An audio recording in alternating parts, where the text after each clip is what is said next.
Hello and welcome to RuggaMatrix International episode 219. I'm your host, Juro San, and this is Ben Kimber. G'day, Ben. Juro, how are you, mate? Yeah, great weekend of international rugby, particularly here in the Southern Hemisphere.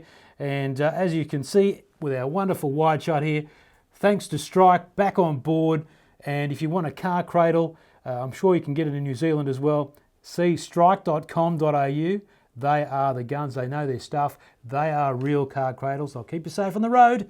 And I think you're up for one. Absolutely. I think I need one. All right. Thanks to Strike for coming on board. Ben, wonderful weekend. Firstly, let's give a shout out to our wonderful audience on YouTube. A lot of them Kiwis, and you've been on there corresponding. I've been away for 2 weeks overseas covering tech, so it's great to be back. And Ben, you've been talking to a fair few and got some names you want to read out. Yeah, mate. What a great response to the last two shows, Juro. We've had some viewership. The numbers have gone really high, a lot higher than we thought we'd seen previously. So it's been great to see the engagement, and I've really enjoyed talking to some of the viewers on the YouTube comments underneath. A few guys out there we've got to shout out to. Joey Dudester and the team at the All Blacks and NZ supporters page. I went to actually click to join that supporters group, but I just couldn't make myself do it. It says All Black supporters page.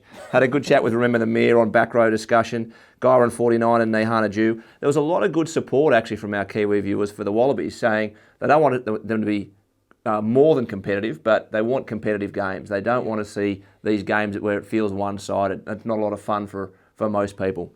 Todd John had a good chat about team culture, and then Attitude Boxing News and Tina T want to come in the studio at some point. Oh, very good. All right. Maroubra locals, maybe. Yeah, here we're expanding all the time, so that will happen in the near future. We'll get some locals and international folk into the studio here at RuggaMatrix. We want to get on with it. There's no theme song to this show because we want to get straight to the rugby at hand. Let's. I guess you're not going to start with Australia, Ben. Let's start with New Zealand because the game happened first, and it was in Hamilton. And it was a pretty big victory in the end by New Zealand. Wonderful effort by Argentina to stay with them. But, by the time you get to the 60-minute mark, the class really comes through.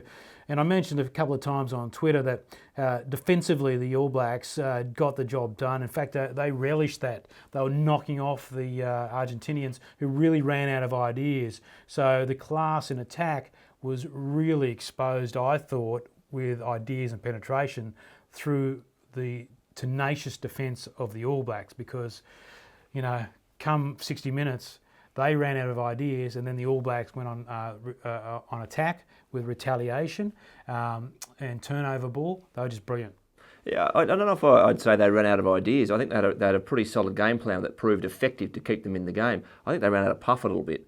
I mean, one of the things that's been a talking point in a lot of the press this week, which is completely accurate, is the depth of the All Blacks has really shown up in that bench.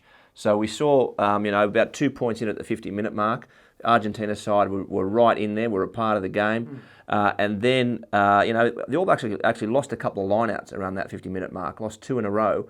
And Steve Hansen just pulled the ripcord, brought on some fresh blood. And then Beauden Barrett, who, quite frankly, the most outstanding player in world rugby right now, carved them up and away went the All Blacks. And you just cannot give them that sniff. They were far too good.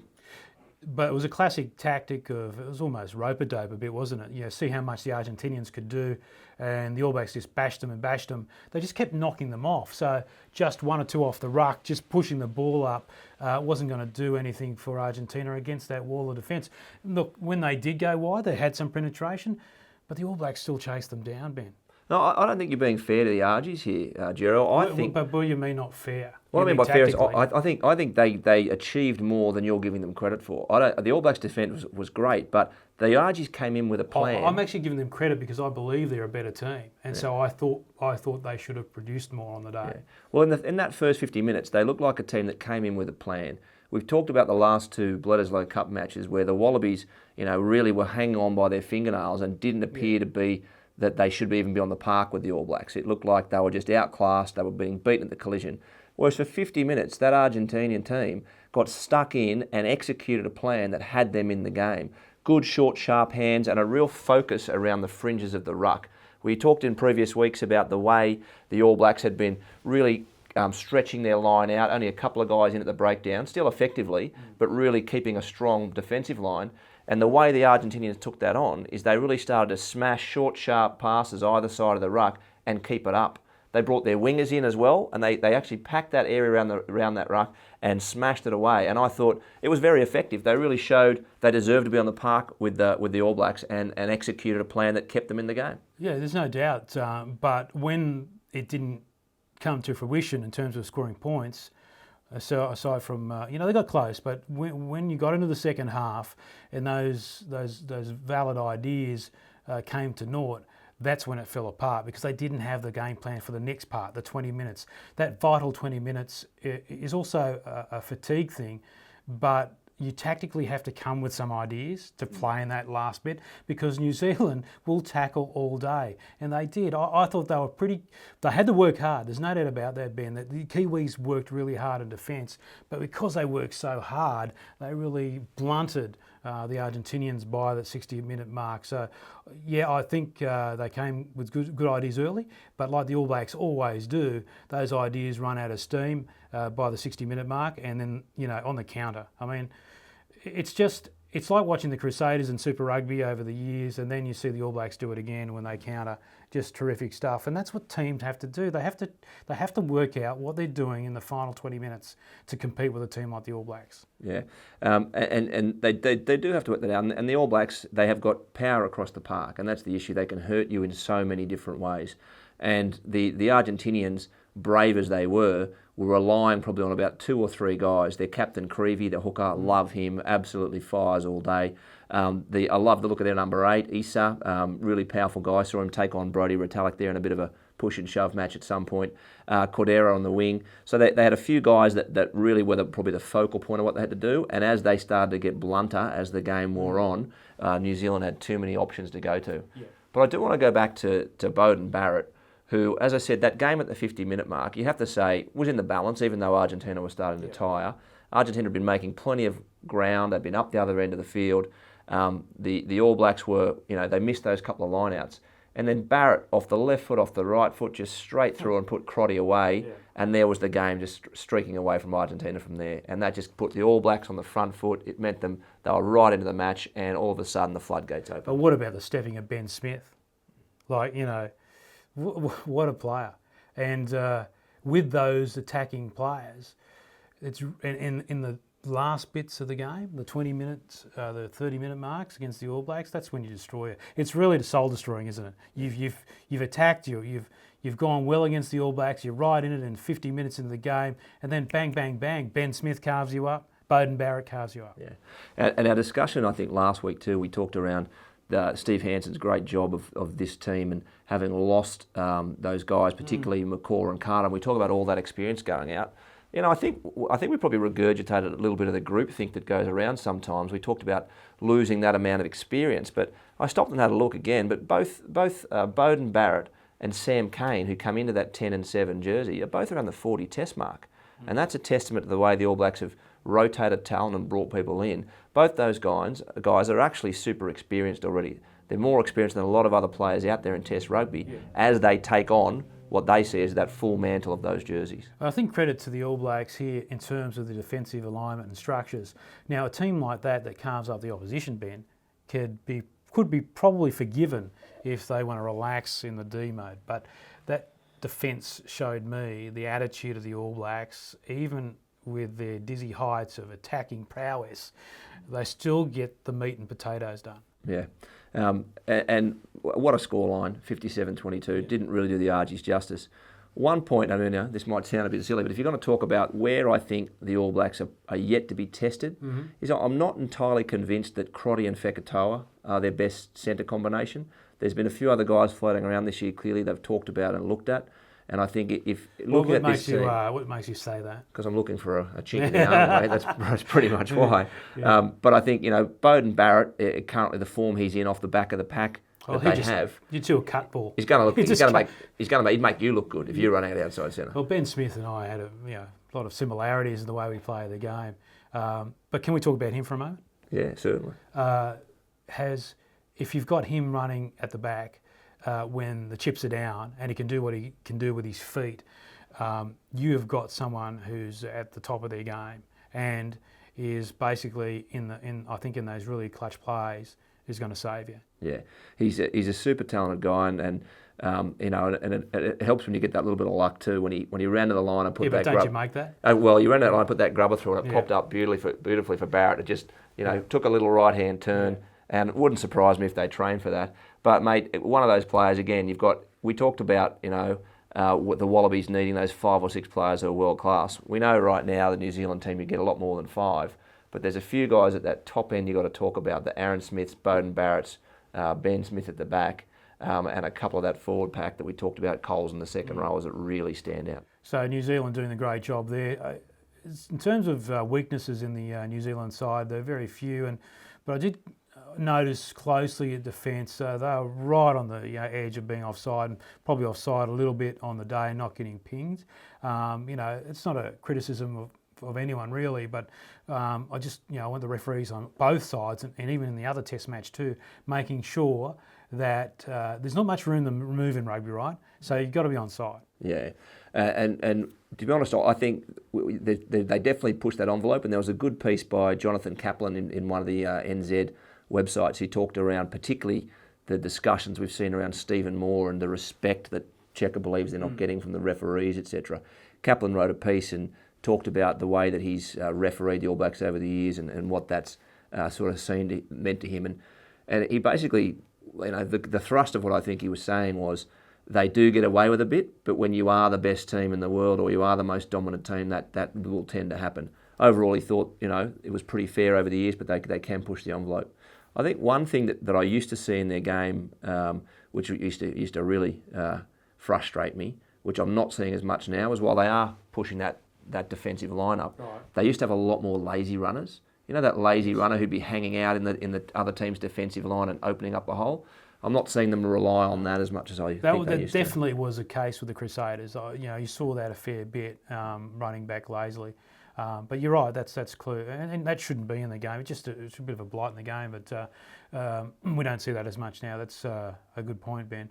But I think in terms of stretching the New Zealanders, it was purely the energy and the readiness to play from the Argentinians that I was really impressed with. And, they had the All Blacks under the pump for a good stage of that game. But once again, they did the basics right with defence, and they were just knocking off those runners all the time. And so the possession stakes, and this is what I want to get into, possession was really in favour of the Argentinians while that was taking place, while they had the ball pounding away. The Kiwis were back there knocking them off, but they weren't getting anywhere on the scoreboard in the end after that half-time period. So it tells me that that the carte blanche statement of saying possession is everything, you've got to have 60% of the ball to beat the All Blacks or whatever else, but that can't be the case all the time, because the All Blacks and the Crusaders through time have shown you on minimal possession they can win through quality of possession. So they can knock you off for 60, 70 minutes. But once you run out of steam, that 10 minutes is all they need to put on 20, 30 points. And in the end, it's an embarrassing scoreline, but when you look at the record books, but you have to go back and watch the game to work out, oh, wow, Argentina are actually pretty good. So in terms of possession, I just think people need to take a chill pill and say, because it's a statement three people throw out, but analyse it a bit. It's not about the amount of possession, it's definitely quality. And you look at how much ball that the Argies had, you dream about that much ball against the All Blacks, but they still couldn't crack them when it counted after the half-time bell. Yeah, and that's that patience the All Blacks bring. Yeah. If you've got faith in your defensive line, if you've got the team in the right mindset that they have got it together. I'll go back to what Brett Papworth said in show 218 when he talked about the capacity for the All Blacks to play space, and the speed and the handling they have means that they can wait. They can wait you out defensively, and then when the ball is turned over, they're so quick to react and so quick to drive it through and throw that ball around and find that space that they're going to ping you. Yeah, absolutely. So is there any other weakness, or what do they need to work on? You mentioned a couple of drop lineouts there.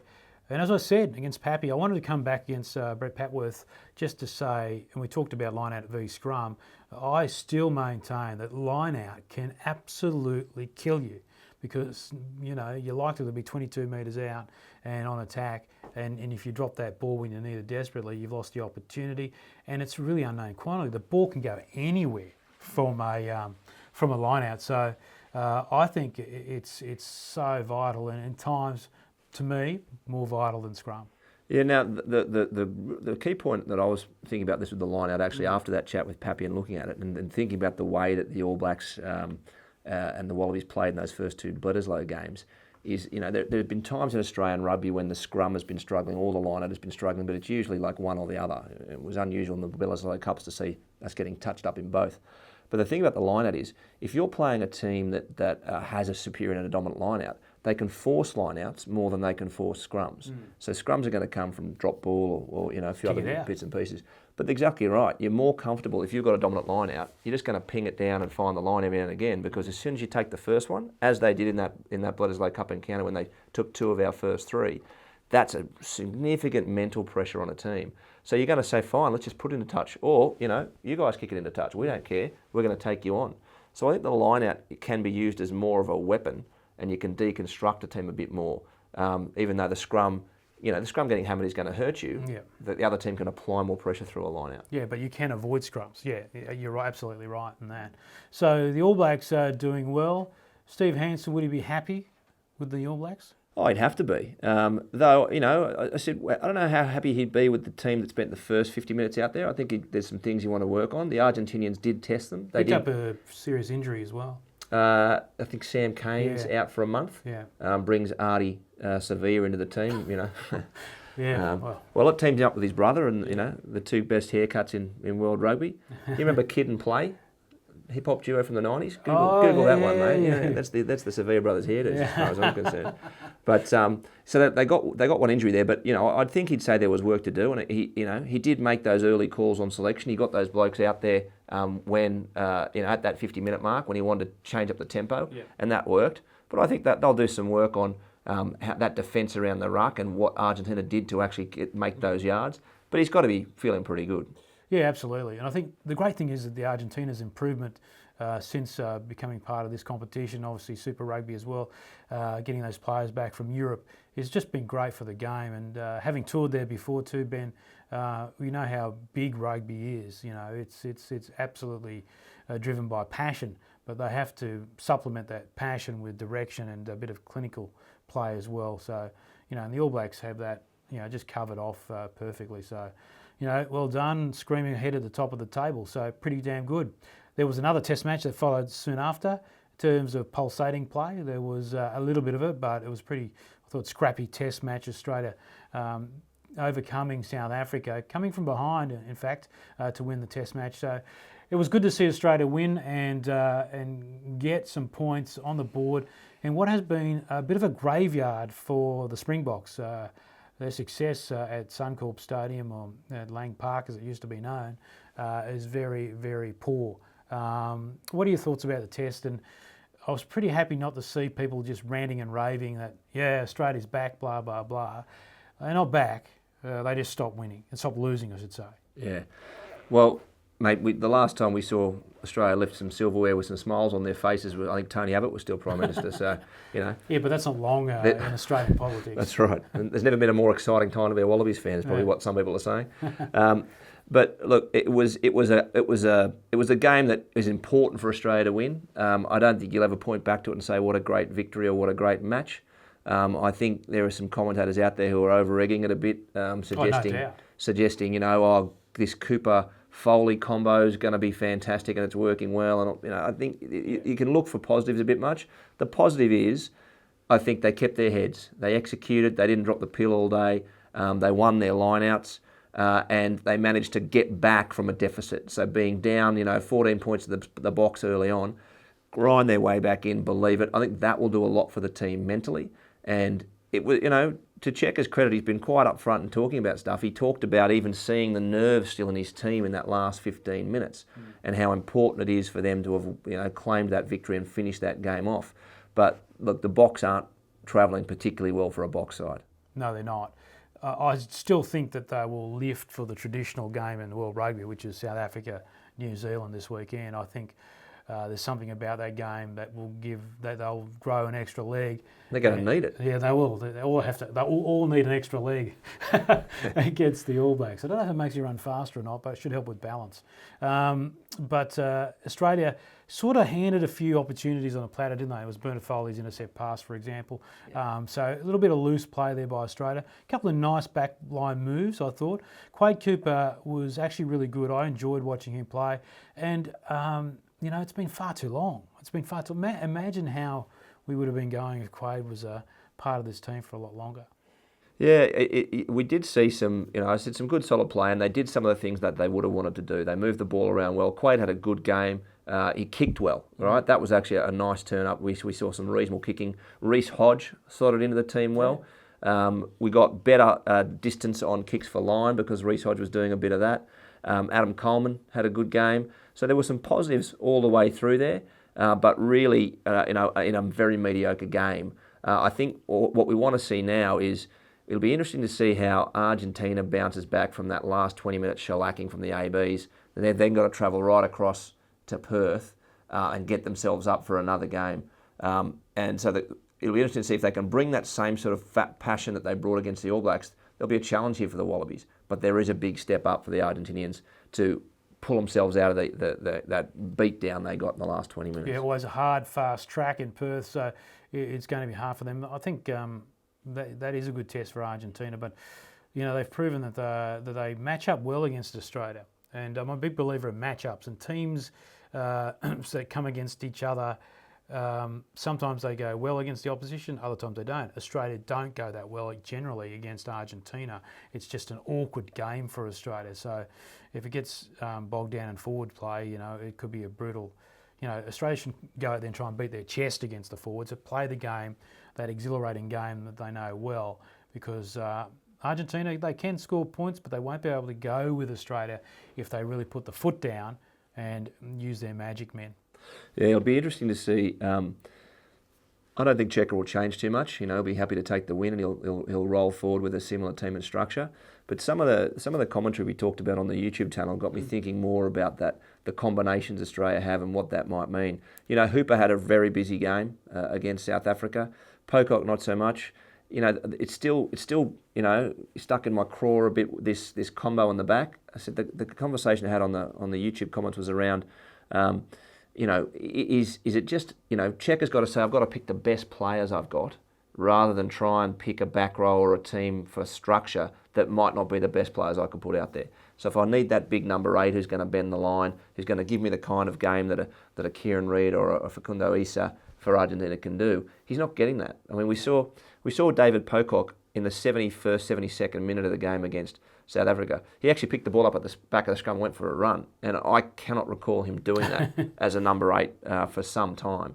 So Cheika, I don't think will change too much, but we're still going to be in that area of saying what change do the Wallabies need if they're going to pick it up a level to get anywhere near the All Blacks. There is ongoing criticism of the 2 sevens, isn't there? There is. And it's always been a problem. I mean, I was part of Wallaby management when we had War and Smith, 2 great 7s, but playing them at the same time. There's a huge advantage, massively mobile back row. But what you miss out on is generally a big 6 that can just steamroll people. So whether you had someone like a David Lyons who you put at 6 or 8, at number 8, or Toto Kefu, geez, you go back and name those names and you think, geez, that's the sort of play you're missing in the Australian back row. Owen Finnegan. Owen was just, he was always in the face of the New Zealanders too. He was just an annoying player to play against. Yeah. Justin Harrison, annoying to play against, just annoying, full stop. Those sorts of guys. But we haven't sort of developed that sort of character, I think. There's a character. Teams can take on a character, and you can see that developing with New Zealand again, post Richie McCaw as well. Yeah, well, you talk about that character and those annoying players and the niggle. One point I did want to talk to you about was I got a bit annoyed at a couple of the columns that I read out there. I think one was from Gregor Paul in the NZ Herald, and the other was from Spiro Zavos, who writes for the Sydney Morning Herald. They both went in studs up on Cheika and the Wallabies and their culture. And basically the gist of their stories were Cheika's drowning puppies out the back now. It was a bit like, I thought they've taken this excuse of, Stephen Moore's, run-ins with the refs, to put it that way. Cheika's clearly combative off-field nature, and they've whipped it up into this story that Australian rugby's teetering with a cultural issue of basically being a bunch of dickheads. Now, I don't agree with that. I think, we've talked before about Cheika and his combative nature, and that he is the fire and brimstone guy, and perhaps that is to his detriment at times when we think about tactics or the way the team comes together. But we still have a coach and a team out there who are very passionate about playing, and I think are very respectful about playing for their country. Michael Cheika in the commentary box mouthing the F word, I don't think that's going to upset too many people, really. I think he's not the first coach to do that. No, but that's what I mean. People putting the boot in now and saying it's an excuse to have a go, isn't it? Yeah. So I just think that's going a bit too far. We can talk about the tactics and the way we want to see things differently, and I think they'll be the first group to get together and say how we're going to get our head on right. But I don't think the Wallabies culture is shot. Yeah, I don't think it's shot, Benny, but I don't think it's great either, because we have too many changes around the fringes. There's a couple of cool players there, yeah, but I'm not quite sure where this culture's. There's got to be longevity in the game to build culture, and I don't think there is that with Australia. Yeah. And you can't tell me that the culture of a team that had lost every test this year until this one, going back to the World Cup as well, an extra one, has that great winning culture. There might be, you could have a couple of beers, but, where does that come from? So I think there is an element of Australia needing that, I do think that we've been overly critical of referees. That is a valid point when they don't have a leg to stand on in the game, in terms they're not going to win. They were going to win a lot of these games against New Zealand just because of a couple of decisions with the referee. And they had to pull their heads in that regard, I reckon. Yeah. I think the way they verbalised their arguments post and pre-test matches didn't reflect well on Australian rugby. Yeah, this is not to say that there aren't issues that need to be fixed, but I think that the tone that I've been reading is that there's almost a malicious bent in this Wallabies team, and they're not respecting the game of rugby, and I don't think that's the case.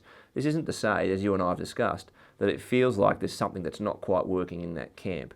We talked about the players that have moved in and out of the team, and Stephen Moore's run-in with the refs. Something needs to change up for these guys. Yeah. But it's not malicious. But I also saw it from the other direction too. I saw on some of the Fox shows, they were claiming that the All Blacks have lost their humility simply because we saw, I think, Brodie Retallick and Sam Cane get interviewed and frankly talk about the niggle the Wallabies brought and how they handled it. They expected it and they handled it. And to be honest, I loved it. I love it when the players actually tell the truth. I didn't think it was disrespectful. I didn't think it was a lack of humility. It was they got asked a question and they answered it. If I had any criticism of the McCaws and Carters from when I was a journo, is they very rarely gave you anything, right? They'd always be, straight up and down, quotes, done. Whereas I saw Retallick and Cane say, yeah, you know what, they brought the niggle, we knew it was coming, we thought we handled it. I thought it was fine. Well, they handled it where it counted, mate, on the scoreboard. Which brings me to a point, that's post-match interviews like that are great.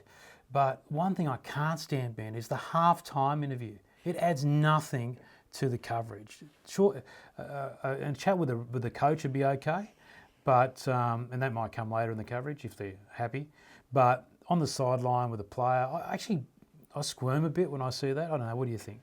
I think they could probably just put on a loop from the last few test matches the same quotes, because they always say the same thing. Yeah, we didn't quite execute our game plan. There's a few things we've got to go in the sheds and talk about, and a few things we've got to change up, et cetera, et cetera. It's the same stuff. And I think you're right. It's a little bit of a waste of time. It's I think that's one of the bones that they throw to the broadcasters, the official bodies, when they say we need more, we want to do more. So they end up with that. Doesn't add a lot.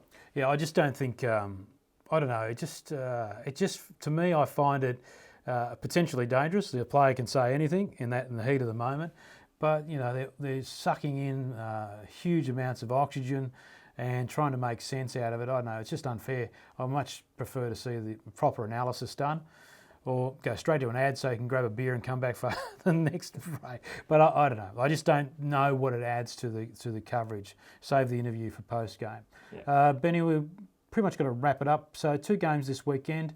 All Blacks South Africa. I did mention I think South Africa will live for this game. They always do. It will be a lot closer than I think you may have suggested. So New Zealand to win, but it will be in the last few minutes. I'm on a different page there, mate. I think we've got this rare confluence here. You're the large iPad Pro, and I've got the small one. We've got this rare confluence of New Zealand are absolutely on fire, and this box team are struggling. There's some issues going on in there. The quota system's affecting them, I think, if not, in players, at least mentally. There's a bit going on in South African rugby that isn't quite working for them. So I think they could be in real trouble. I agree with that, but I just think that when it comes to New Zealand, all that goes out the window. So it's not a technical sort of, it's more of a hunch. So I hope it happens that way anyway. So, but we still both think New Zealand will win. And, geez, that'll be pretty much it. Brave tip. Brave tip. New Zealand will win. Heard it here first. So what about the other game in Perth? And it is usually a traditional South African hunting ground, but can Argentina upset the Wallabies? Is that an upset? Yeah, I think it would be an upset. I mean, if you were Michael Checker and you had to write the script for the next game you play in the Rugby Championship, it would be this. It would be Argentina off the back of getting walloped, over in Perth, making them travel across 4 time zones, and then landing to face a Wallabies team which is feeling pretty good about itself after having put together some of the right things last week. So this is a must-win for the Wallabies. It'd be an embarrassment if they didn't win this one. It would just show probably how poor the box side is. I think they have to win this, and they have to win it well. All right, so pressure on Australia this weekend, and I think we could be in for a cracker in New Zealand. Let's hope so. That start us off. Thanks very much to Strike for coming back on board, and thanks very much to everyone for joining us on YouTube as well. This show is now going to be embedded or streaming from Facebook as well, so please share it out if you can. Our show is all about respect. We respect everyone's arguments. We respect the efforts that the teams put in, and hopefully we can dig a bit deeper into the, the psyche of the game and the tactics of the game as well, Ben. So, I don't know if you want to finish with anything on that. Oh, mate, I'm enjoying the comments. I'm loving getting back and having a chat, so please keep them coming. And thoughts on what you want us to talk about, or maybe even guests we should try and chase down. We're going to try and get some more guests on. Yeah, absolutely. Look, we know pretty much everyone in the game. We've been around a bit, so we'll be calling on all our friends. If you go back to, if you're new to the channel, we have been going for a fair while. Mostly as an audio show, but we had video for a while now, and a lot of names there, big names. I think Rocky Elsom has the most caps out of all of our guests. Have to get Big Rock back on, mate. Peter Hewitt, the world's greatest fullback. Although I won a premiership in Inverell and Peter Hewitt didn't. So, and there was a funny tweet about that. I tried to... Ben sent me some sort of tweet that Peter Hewitt made a return on Twitter. When I checked it out, it's gone. Deleted tweet. We'll investigate. All right, so Twitter investigation coming up.